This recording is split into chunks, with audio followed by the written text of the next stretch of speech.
অ্যাডমিশনের শুরুতে আজকে থেকে যদি তুমি অ্যাডমিশনের প্রস্তুতি নাও, তাহলে আজকে আমি তোমাকে 13 ঘন্টা পড়ার একটা রুটিন করে দিব। ভাই, তুমি যদি এই 13 ঘন্টা কনসিস্টেন্টলি যদি তুমি আগামী 4 মাস ধারাবাহিকভাবে যদি তুমি পড়তে পারো, তাহলে তোমার সফলতা ইনশাল্লাহ অবধারিত। তোমার এই 13 ঘন্টা পড়ার জন্য দুইটা বিষয় একটু কন্ট্রোল করতে হবে। সেটা হলো তোমার ফোনের প্রতি যে অ্যাডিকশন, এটা কমাতে হবে।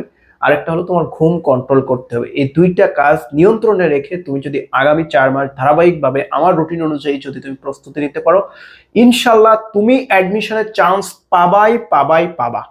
জাস্ট কথাগুলো একটু ফলো করলো, ফলো করলে তোমার ভাই আর কিচ্ছু লাগে না। একটু মনোযোগ সহকারে কথা বলো। দেখো, আমরা আগামী 4 মাসের জন্য তোমাদের একটা বলা যায় পড়ার মাস্টার প্ল্যান দিয়েছি। সকালে তুমি যাত্রা শুরু করো, তোমার সকালে পড়াটা শুরু করো। যে দিন শুরু করবা 5টা থেকে, একটা বিষয় মনে রাখবা যে সকালের ভোরের 5টার সময় কিন্তু এখন সূর্যের আলো ওঠে। তো 5টার সময় তুমি উঠবা, উঠে ফ্রেশ হবা, নামাজ কালাম করবা। অবশ্যই নামাজ কালাম করবা। অন্য যারা ধর্মের আছো তারা তোমাদের যে রিচুয়াল আছে সেগুলো তোমরা অবশ্যই পালন করবা। কারণ এটা তোমার এই কঠিন জার্নিতে এবং তোমার পরকালীন ডেফিনেটলি তুমি এটা করবা তোমার সৃষ্টিকর্তার উদ্দেশ্য যে যে ধর্মের আছে।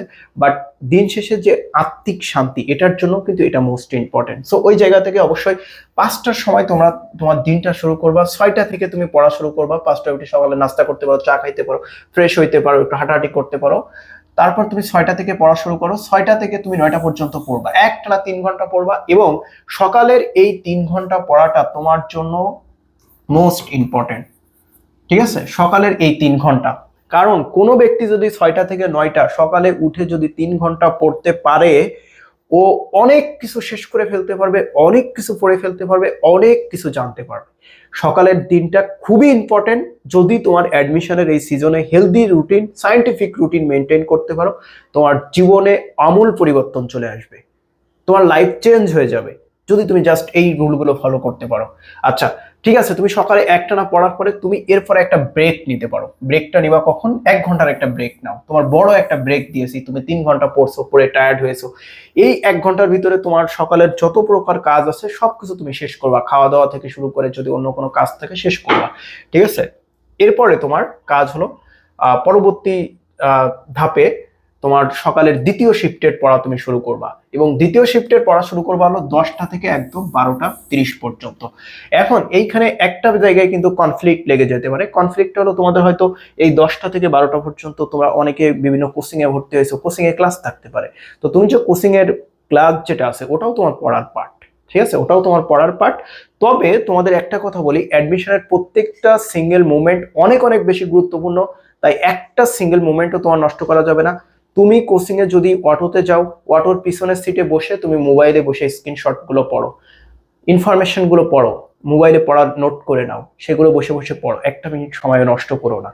1টা মিনিট সময় যখন তুমি নষ্ট করবা, আরেকজন শিক্ষার্থী কিন্তু সে আরেকটা তথ্য তোমার থেকে বেশি জেনে যাবে। পরীক্ষায় কিন্তু তোমার পাশে সে যদি বসে বা তোমার সাথে তার ফাইট হবে, এবং দিন শেষে কিন্তু সেই আগিয়ে থাকবে। সো ডেফিনেটলি প্রত্যেকটা সময় কিন্তু অনেক বেশি মূল্যবান।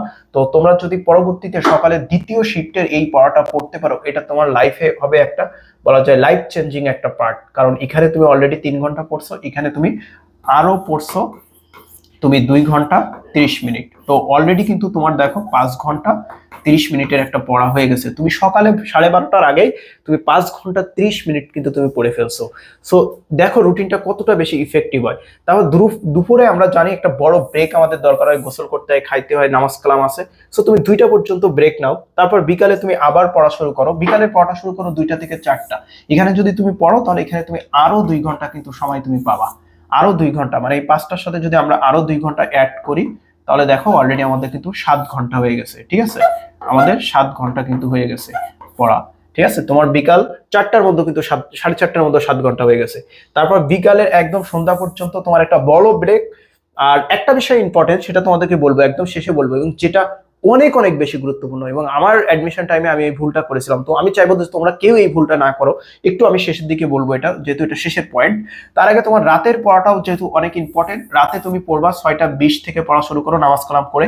আর এখন যেহেতু এটা আসলে টাইম তো চেঞ্জ হচ্ছে, তো এখন 7টা বেজে যায় সন্ধ্যা হতে হতে, তুমি 7টা থেকে পড়া শুরু করো।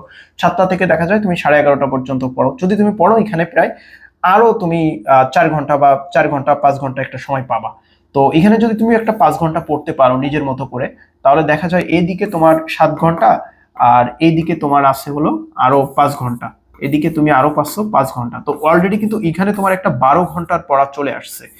এখন আমি তোমাকে বলছিলাম যে তোমার 13 ঘন্টা পড়া রুটিন।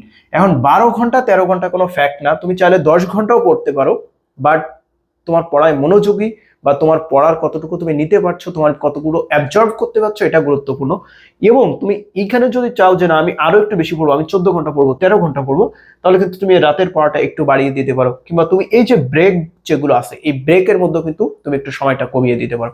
যেটা তোমার জন্য মোস্ট ইম্পর্টেন্ট সেটা হলো, অ্যাডমিশনে অনেকে আছে এত বেশি এক্সাইটেড যে 18 ঘন্টা পড়ে, 19 ঘন্টা পড়ে, 16 ঘন্টা পড়ে, 17 ঘন্টা পড়ে, এত পড়ে বিশ্ববিদ্যালয়ে চান্স পায় না, এমন নজির আছে।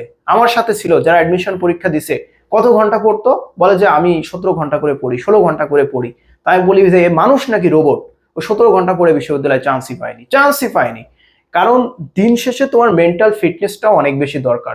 তুমি যখন সার্বক্ষণ এই পড়ার একটা বিষয়ের মধ্যে থাকবা, তোমার তো মেন্টাল, তোমার মানসিকভাবে নেওয়ার সক্ষমতা তো থাকা লাগবে, তোমার মানসিক সুস্থতাও তো ইম্পর্টেন্ট। সো মানসিক সুস্থতার জন্য তোমার একটু বাইরে যাওয়া লাগবে। তোমরা মোস্ট অফ দ্য অ্যাডমিশন টাইমে দেখা যায় শহরে যেয়ে তোমরা প্রস্তুতি নাও, যাও একটু চাটা খাও, বাইরে যাও, সন্ধ্যার পরে একটু হাঁটাহাঁটি করো। এটার জন্য দেখবা বাইরের দুনিয়াটা দেখলে তোমার মানসিকভাবে একটা ক্লান্তি যে ভিতরে আছে সেই ক্লান্তিটা দূর হয়ে যাবে।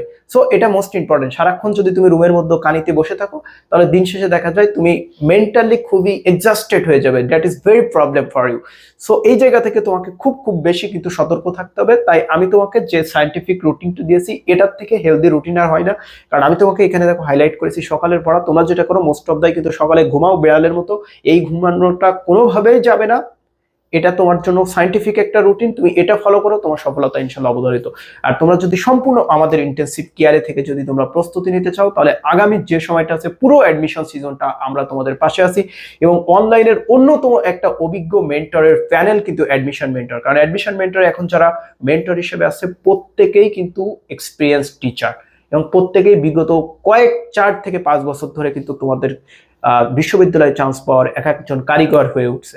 তো ওই জায়গা থেকে কিন্তু অবশ্যই প্রত্যেকের টিউটোরিয়াল গুলো, গাইডলাইন, সাজেশন গুলো তোমরা যাচাই করবা, দেখবা, কিংবা অন্য যেখানেই তুমি ভর্তি হও বা যেখানেই যাও না কেন, ভাই শুধু লাভ দিয়ে পড়ে একটা কোচিং এ ভর্তি হলাম, এইচএসসি শেষ হইতে না হইতে আগে যে কোচিং এ ভর্তি হলাম, বিষয়টা এমন না।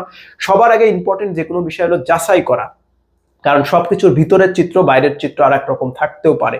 সো তুমি যে কোচিং এ লাভ দিয়ে যে আজকে এইচএসসি পরীক্ষা শেষে ভর্তি হয়ে যাচ্ছ, তুমি ভর্তি হওয়ার পরে আসলেই সেখানে তুমি কি এক্সপেকটেশন নিয়ে গেছিলে আর দিন শেষে কি পাবা, সেটা নিয়ে তুমি হতাশ হতে পারো। কারণ আমরা এই স্টেজটা পার করে আসছি, তাই আমি তোমাকে সতর্ক করে দিচ্ছি এ ধরনের কোনো কিছু করার দরকার নাই। তুমি যেখানে যাও একটু সময় নাও, সময় নিয়ে যাচাই বাছাই করো আগে। তো আমাদের যে কোর্স আছে এই কোর্স ফি হলো 3000 টাকা। তোমরা এখন 3000 টাকায় কিন্তু আমাদের এই পুরো অ্যাডমিশন প্রস্তুতিটা কমপ্লিট করতে পারবা। যদি তোমার এটা লাইফ চেঞ্জিং কোর্স না হয়, তুমি কোর্সের পরে আমাদের তো নাম্বার থাকবে, আমরা তো তোমাদের সাথে পুরো অ্যাডমিশন জার্নিতে থাকবো, আমাকে জানিও যে ভাই আপনার ক্লাস দেখছিলাম, রুটিনের ক্লাস, আপনি বলছিলেন যে এটা আমার লাইফ চেঞ্জিং একটা কোর্স হবে, আমি কোনোভাবে এখান থেকে সাপোর্ট পাইনি, তখন আমি তোমার জবাবের উত্তর দিব, ঠিক আছে? ইনশাল্লাহ এটা তোমার জন্য একটা লাইফ চেঞ্জিং কোর্স হবে। আর তোমাদের জন্য একটা সুসংবাদ আছে, সুসংবাদ হলো এখনই যদি এই ভিডিও থেকে তুমি ভর্তি হও, মানে এই ভিডিও রেফারেন্স দিয়ে যদি তুমি আমাদেরকে নক দাও, তাহলে কিন্তু তুমি 50% ডিসকাউন্টে মাত্র 1500 টাকায় ভর্তি হতে পারবা। সো এই সুযোগটা কিন্তু বেশিক্ষণ থাকবে না, এটা আবার অল্প সময়ের জন্য সুযোগ থাকবে।